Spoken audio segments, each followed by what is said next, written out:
नमस्कार शेतकरी मित्रांनो, स्वागत आहे आपल्या दिशा नैसर्गिक शेती या शेतकरी यूट्यूब चॅनल मध्ये। राज्यात पुन्हा एकदा अवकाळीचे संकट हे आपल्याला पाहायला मिळणार आहे।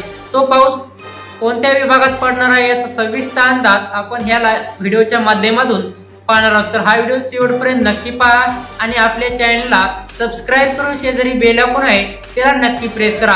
विदर्भ मराठवाड्यात हा पाऊस सक्रिय राहील, तसेच सांगली, सोलापूर, सातारा या विभागात देखील 14 तारखेला विदर्भात आणि 15 तारखेला देखील पावसाचं वातावरण राहील। पण 9 तारखेला बीड, जालना, छत्रपती संभाजीनगर, लातूरचा काही भाग, परभणी या विभागात देखील पावसाचे आगमन होणार आहे। तो पाऊस वातावरण तसेच 6 मेला बिघडणार आहे। काही विभागात ढगाळ वातावरण राहणार आहे, पण हा पाऊस विदर्भ असो, मध्य महाराष्ट्र असो, मराठवाडा देखील सक्रिय होणार आहे।